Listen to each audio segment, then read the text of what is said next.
Hello, hello, j'espère que vous allez bien. C'est Wendy Grace et on se retrouve dans un nouvel épisode de Les Humains, le podcast qui parle de relations humaines, du cœur de l'homme et des sujets de société que personne ne veut aborder. Si tu découvres ce podcast, ajoute-le à ta bibliothèque pour ne manquer aucun épisode. Aujourd'hui, on parle toxicité dans les relations familiales. Comment faire pour sortir d'une dynamique toxique avec un parent? Comment faire pour renverser la tendance et être en paix, mais aussi créer une dynamique qui est plus saine? Dans cet épisode, je vais te partager mon histoire parce que c'est quelque chose que j'ai vécu et aujourd'hui, j'estime que je suis sortie de cette dynamique et j'ai créé une dynamique qui est beaucoup plus saine pour moi et pour la relation. Donc, je vais te donner quelques tips, comment j'ai fait, quel état d'esprit j'ai dû adopter pour changer les choses. Donc, si tu es actuellement dans cette dynamique avec un de tes parents et tu souhaites en sortir, ne perds pas espoir. L'épisode d'aujourd'hui est pour toi. Prends de quoi noter et installe-toi dans un lieu calme. Une fois que c'est fait, on peut commencer. Avant d'entrer dans le vif du sujet, j'aimerais t'inviter à t'abonner à la newsletter. C'est le lieu où je partage du contenu exclusif. Donc, il n'est pas sur TikTok, il n'est pas sur Instagram, il n'est pas sur ce podcast. C'est du contenu que tu peux retrouver que via la newsletter. C'est vraiment un contenu qui va t'aider à avoir un autre état d'esprit, à dépasser tes peurs, à dépasser tes blocages pour avoir un meilleur relationnel. Donc, si tu sens que tu en as besoin, n'hésite pas à t'inscrire à la newsletter. C'est simple, tu as le lien en description. Il te suffit de cliquer, de mettre ton adresse mail et tu es inscrite, tu n'as plus rien d'autre à faire. Donc je t'invite vraiment à rejoindre la newsletter si tu en as besoin. Aussi, j'aimerais beaucoup m'excuser par rapport au son des 5 derniers épisodes. Pour faire court, j'ai réservé un endroit et dans cet endroit, il y avait beaucoup d'écho. Donc, on n'entendait pas beaucoup ma voix quand j'ai enregistré l'épisode, même avec le montage. Du coup, ce que j'ai été obligée de faire, c'est d'augmenter le son pour que vous puissiez entendre ma voix, même s'il y avait un peu d'écho derrière, mais le principal fallait qu'il soit ressorti. Le problème, c'est que ça a créé des séquences où ça grésille dans les oreilles. Donc, je suis vraiment, vraiment désolée. Ça ne se reproduira plus.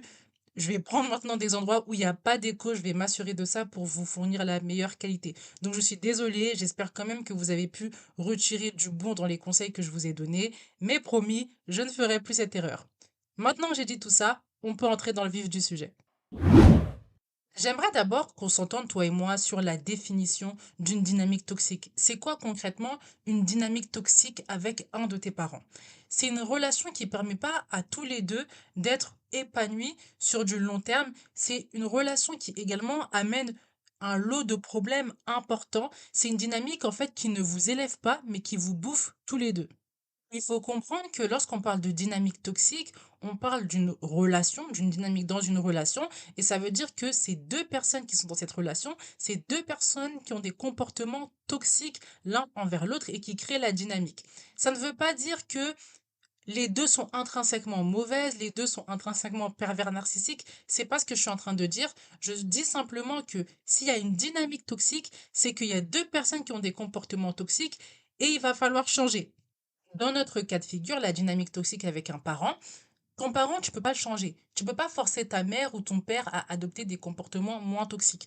Par contre, toi, tu peux changer. Tu peux décider d'avoir des comportements moins toxiques. Tu peux décider de te positionner différemment de sorte à ce que tu sois moins atteinte par le comportement toxique de tes parents et aussi que tu le supprimes définitivement. Parce que des fois, c'est nous qui permettons certaines choses, en fait, qui permettons que certains comportements toxiques émergent parce qu'on est passif, parce qu'on accepte, et je vais en parler au cours de l'épisode. Pour ma part, j'ai vécu une dynamique toxique avec mon père. On était dans une relation où c'était toxique. Moi, déjà, j'avais tous les positionnements, toutes les positions que vous pouvez imaginer. Être à certains moments la confidente, à certains moments l'enfant, à certains moments l'intermédiaire, à certains moments le pion. Je me retrouvais plus du tout en fait. Et le jour où il y a eu des gros problèmes qui ont éclaté dans ma famille, parce que ça arrive dans toutes les familles, des moments où il y a de grosses tensions, je me suis retrouvée à adopter une position qui n'était pas la position de l'enfant. Mais vu qu'en vérité je suis l'enfant, j'aurais pas dû agir de cette manière, mais la dynamique était comme ça. Donc du coup, ça n'a pas plu à mon père. Et moi aussi, je m'en suis voulu, mais en même temps, je me suis dit, c'est la position dans laquelle on m'a mise. Bref, dynamique hyper toxique en fait. La dynamique hyper toxique, j'en ferai peut-être un épisode de podcast si vous le voulez bien, mais la dynamique était vraiment, vraiment toxique.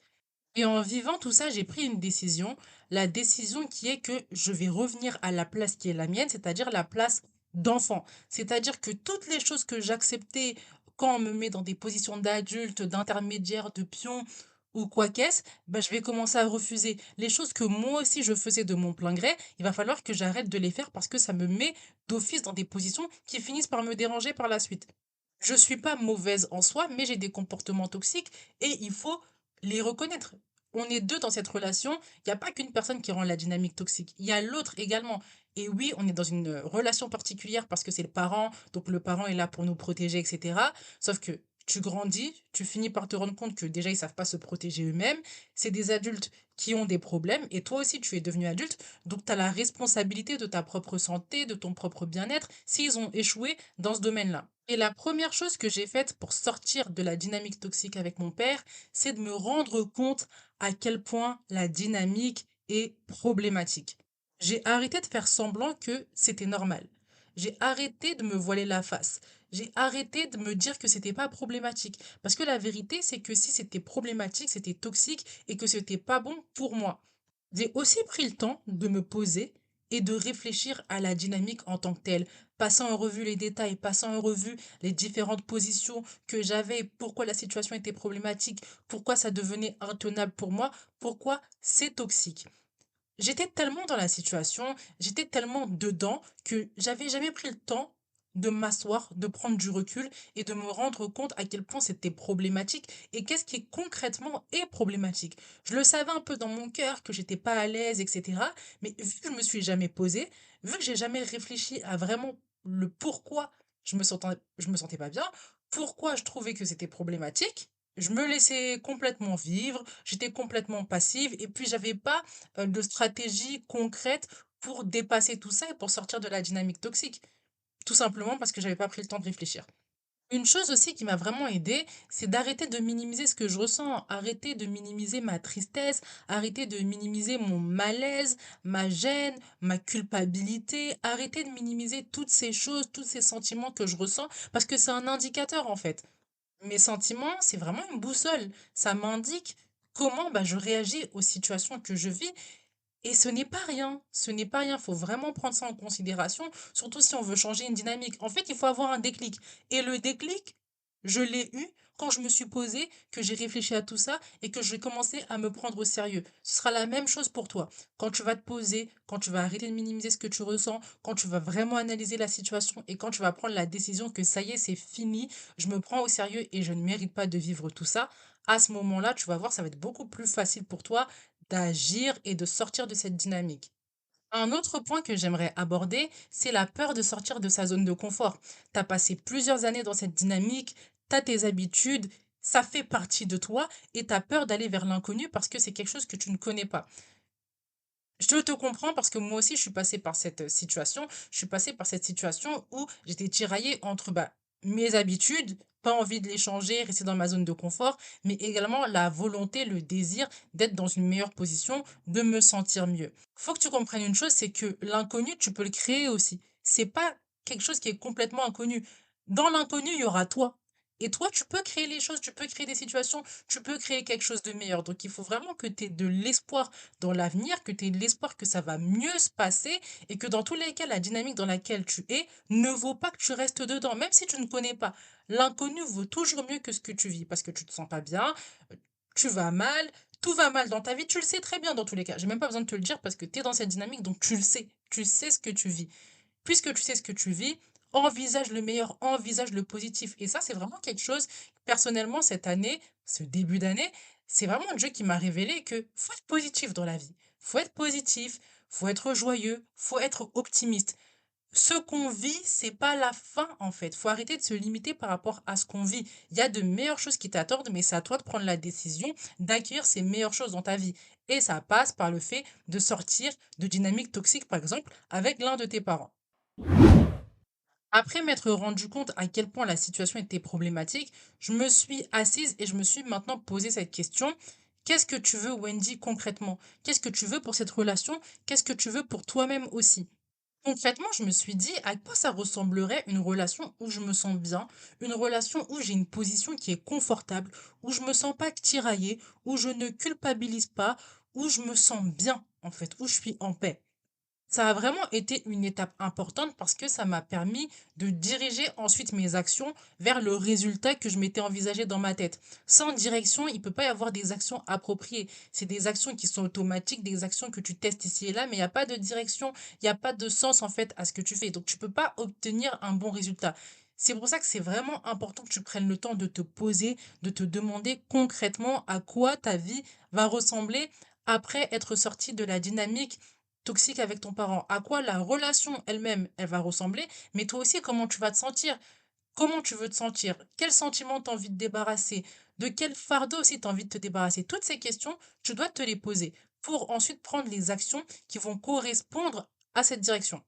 Dans ce processus où vraiment tu penses à ce que tu aimerais pour cette relation, pour toi-même, faut pas que tu poses de limitations. C'est très facile quand on est dans une dynamique toxique, quand on est dans une dynamique qui nous bouffe, de réfléchir avec les limites de ce qu'on vit. Mais dis-toi que le meilleur est à venir à nouveau et que ce que tu vis, c'est pas la vie. Les limites que tu as, c'est pas la vie. Et les limites dans lesquelles tu vis aujourd'hui n'ont pas à être en fait les limites dans lesquelles tu vas vivre après. Donc essaye de sortir en fait des limites que tu te crées toi-même et des limites aussi de la situation que la situation t'impose. Autorise-toi à rêver, autorise-toi à penser grand, même si ça te paraît impossible, même si ça te paraît loufoque, même si pour toi c'est trop, on n'est pas encore dans la phase d'action, on n'est pas dans la phase où il faut mettre ça dans du concret. Puisque c'est que des pensées, puisque c'est que ton imagination, autorise-toi en fait. La liberté se gagne d'abord dans ta tête avant de se gagner dans la vie courante. C'est d'abord dans ta tête que tu dois gagner cette liberté pour ensuite agir en fonction de cette liberté. Donc, reprends le contrôle de ton cerveau, reprends le contrôle de tes pensées, de tes émotions. Ne vis plus dans les limites, dans les limitations que cette dynamique t'a imposées. Et si tu commences par ce chemin-là, ça va être facile pour toi de prendre les actions qui correspondent à la direction que tu veux emprunter. Ensuite, la troisième chose que j'ai faite, et là on entre vraiment dans le gros morceau, c'est que je me suis évaluée. Je l'ai dit en introduction. Pour qu'une dynamique elle soit toxique, il faut deux personnes. Deux personnes qui ont des comportements toxiques. Ça ne veut pas dire à nouveau que c'est des personnes mauvaises, ça ne veut pas dire qu'elles ont un mauvais fond, ça ne veut pas dire que c'est intentionnel. Il faut vraiment retirer ça de son esprit. Si tu es dans une dynamique toxique avec tes parents, peut-être que tu n'as même pas la volonté de faire ce que tu fais en fait. Mais c'est pas parce que tu n'as pas la volonté de faire ce que tu fais que tu ne les fais pas et qu'il ne faut pas prendre de responsabilité par rapport à ce que toi tu fais. Si tu veux que les choses changent, c'est de ton côté que ça doit changer aussi. Tu dois arrêter d'avoir certaines postures, d'avoir certaines positions, de prendre certaines initiatives. Et pour ça, il faut que tu t'évalues. Par exemple, de mon côté, j'ai réalisé que il y a certaines confidences de mon père que j'acceptais. Ok, c'est bien, tu vois, papa il est proche de toi, qui veut te parler, etc. Mais plus tu grandis, plus tu te rends compte que il y a des confidences, c'est pas moi qui dois les recevoir. Et le fait que je reçoive ces confidences, ça me met dans une position de confidente qui fait qu'à certains moments, je vais avoir des comportements qui ne sont pas bons, qu'on va me reprocher. Moi, je vais me sentir pas bien, je vais culpabiliser, etc. Enfin bref, ce n'est pas bon du tout. Donc, c'est à moi aussi d'accepter que dorénavant, je ne prends plus de confidences ou je stoppe direct dès que je sens que c'est pas ce que je dois entendre. Je me suis rendu compte aussi que j'ai souvent accepté de jouer l'intermédiaire entre mes parents. Mais ça, c'est pas normal, à nouveau. En tant qu'enfant, que t'aies 20 ans, 25 ans, 30 ans, c'est pas ton rôle de jouer l'intermédiaire entre tes parents. Quand ils se disputent, quand ils vont pas bien, etc., entre eux. Ce n'est pas ton rôle. Et donc, ça aussi, j'ai dû accepter que c'est pas normal. Et que moi aussi, j'étais dans une posture où j'acceptais cette position qu'on m'a signée.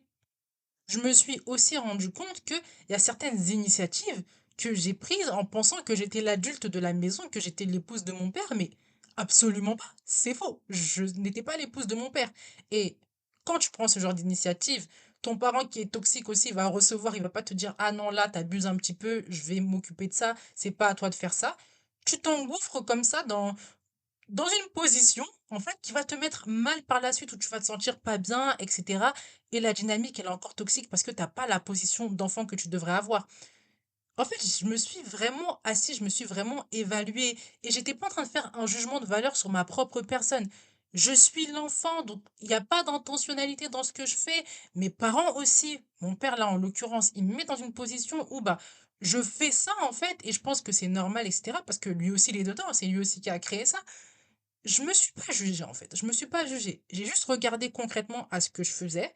Je me suis dit: «OK, il y a pas d'intentionnalité derrière, j'ai pas envie de faire ça, c'est pas volontaire, mais la vérité, c'est que ça me coûte et que c'est quand même des choses que je fais». Donc c'est à moi de prendre mes responsabilités pour changer la dynamique de mon côté, en tout cas changer, en fait, mes comportements pour ne pas être impactée de la même manière. Honnêtement, pour faire ce travail, il va falloir que tu sois honnête avec toi-même. C'est pas facile, mais c'est extrêmement important. C'est fondamental pour que tu puisses ensuite changer le cours des choses. Si t'es pas honnête avec toi-même, tu te mens, tu minimises, etc., ou tu remarques juste même pas en fait ce que tu fais, ça va être problématique parce qu'à nouveau, comment tu vas adapter tes actions en fait pour changer la dynamique, pour toi sortir de cette dynamique toxique? Il y a un temps pour pleurer, il y a un temps pour se sentir pas bien, il y a un temps pour se remémorer les choses, regretter certaines choses, etc. Mais il y a aussi le temps où on s'évalue avec les yeux en face des trous, en étant dans la réalité, en étant dans le concret. Sois honnête avec toi-même. Ça va être dur, tu vas te rendre compte qu'il y a des choses que tu faisais même pas exprès de les faire, mais c'est important que tu le fasses. C'est vraiment important que tu le fasses. C'est vraiment ce qui va te permettre de prendre le contre-pied, de sortir de cette dynamique toxique et d'aller mieux. Après m'être évaluée, j'ai décidé de prendre le contre-pied. Tout ce que j'acceptais, j'ai décidé de ne plus l'accepter. Les positions dans lesquelles on me mettait, j'ai décidé d'arrêter de les accepter aussi, d'arrêter de les suivre. J'ai décidé d'arrêter aussi de prendre des initiatives qui n'étaient pas de mon ressort. Typiquement, les confidences que je ne suis pas censée écouter, je ne les accepte plus. Les fois où je dois faire l'intermédiaire, je refuse, je ne ferai pas l'intermédiaire. Les fois où j'étais habituée à prendre des initiatives parce que je voyais que la situation elle était compliquée, etc. et qu'on me faisait aussi un peu comprendre que bon, il faudrait peut-être que tu agisses, j'ai arrêté d'agir tout simplement. Et au début, je l'admets, j'ai pas verbalisé. J'ai pas verbalisé, j'ai pas concrètement dit à mon père, non, mais ces confidences, je veux plus les recevoir, je ne veux plus agir, je ne veux plus faire l'intermédiaire. Je le faisais, mais de manière détournée. Quand il me donnait une confidence, ben, je l'écoutais pas, donc il comprenait en fait que j'avais pas envie de l'entendre, contrairement aux fois passées où bah, je montrais que j'étais attentive, etc. Donc au début, c'était par des subterfuges, c'est comme ça qu'on dit, oui, des subterfuges. Et puis, euh, plus le temps est passé, plus il a fallu que je verbalise en fait et que je dise concrètement que là, je ne veux plus accepter ce type de confidence, je ne ferai plus l'intermédiaire et les actions aussi, je ne les prendrai plus parce que c'est pas normal en fait que je me retrouve dans cette position-là à faire ce type de choses. Moi, je me sens vraiment pas bien et la dynamique, elle est pas bonne. Donc, je te conseille aussi de commencer comme ça si pour toi c'est trop dur tout de suite de verbaliser. Commence déjà à le faire comprendre que il y a des choses là que tu veux plus accepter, il y a des choses que tu ne feras plus. Plus le temps va passer et plus tu seras à l'aise avec tes propres actions, à ce moment-là, tu pourras verbaliser. On ne verbalise pas n'importe comment, tu le sais très bien, c'est quand même tes parents, donc il faut un minimum de sagesse et il faut aussi que tu puisses verbaliser de sorte à ce qu'on puisse vraiment comprendre quelle est ta position. Et c'est pour ça que je t'invite à rejoindre la newsletter parce que c'est typiquement le type de sujet que j'aborde, comment verbaliser de façon intelligente, comment vraiment se faire comprendre, faire passer son message. Donc si tu as des problèmes avec tout ça, je t'invite à rejoindre la newsletter.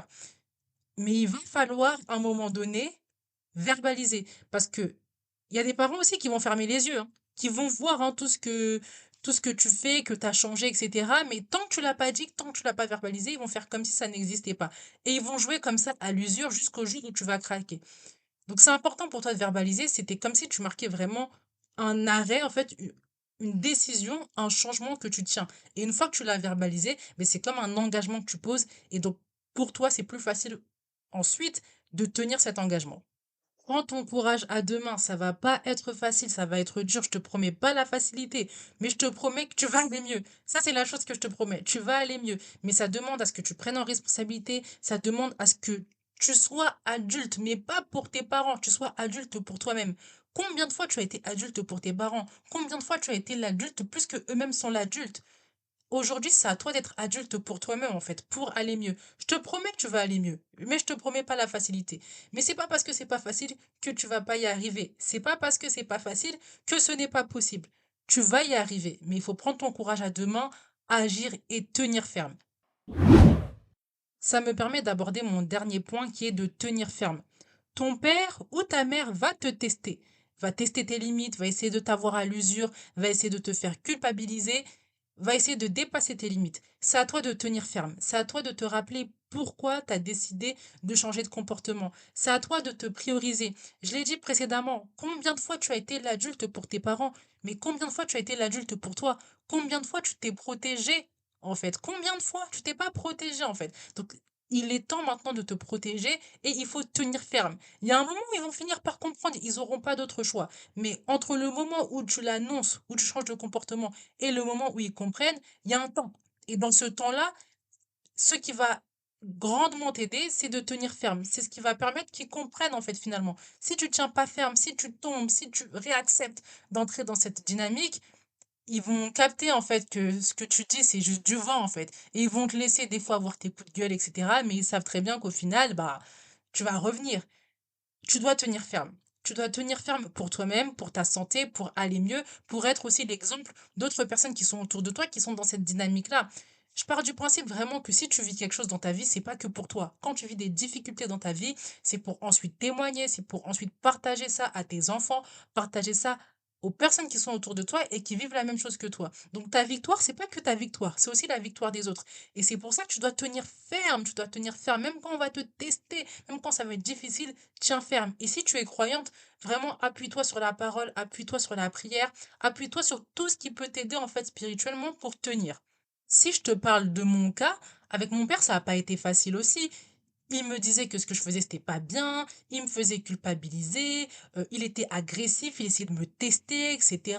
Il essayait de m'isoler, même un peu de ma famille et tout. Enfin, vraiment, ça n'a pas été facile. Ça n'a pas été facile. Mais aujourd'hui, il a compris. Aujourd'hui, il a compris pourquoi, parce que je suis restée ferme. Je connaissais ma ligne, je connaissais ma direction, je savais ce que je voulais, je savais que je voulais aller mieux, je savais que la dynamique, elle était vraiment mauvaise. Et aujourd'hui, c'est ce qui me permet d'avoir ce micro et de te donner des conseils à toi. Parce que je suis passée par là et parce que j'ai tenu ferme et parce qu'aujourd'hui, bah, il y a le résultat dans ma vie. Je suis beaucoup plus en paix. La dynamique avec mon père, ça va beaucoup mieux. Et lui-même, il sait qu'il y a des limites. Il peut pas les dépasser, en fait, parce que il a vu que j'ai tenu ferme. Donc, je te le rappelle, ta victoire, c'est pas que ta victoire, c'est la victoire des autres. Toi aussi, un jour, peut-être que tu auras un micro, tu vas parler. Peut-être que tu n'auras pas de micro, mais tu vas en parler à tes enfants, tu vas en parler à tes amis, à tes neveux, nièces, euh, à plein de personnes qui sont autour de toi et qui en auront besoin. Donc vraiment, tiens ferme. C'est très important pour toi de tenir ferme. Tu vas y arriver, tu vas réussir. C'est pas facile, mais il y a un moment, ils vont comprendre. Mais ça dépend de ta capacité à rester ferme. L'épisode touche à sa fin, j'espère qu'il t'a plu. J'ai partagé avec toi ce que moi j'ai fait concrètement pour sortir d'une dynamique toxique avec un parent. Je t'invite vraiment à suivre les étapes, à rester ferme, à connaître ta direction et tu verras le changement. Tu vas te sentir mieux, ça je te le promets. Ça va pas être facile, mais tu vas te sentir mieux et ta vie mérite en fait que tu ailles mieux aussi. Si l'épisode t'a plu, je t'invite à mettre les étoiles et également laisser les commentaires. N'oublie pas que tu peux t'inscrire à la newsletter avec le lien en description. En attendant, médite bien cet épisode. On se retrouve dans le prochain. Bye!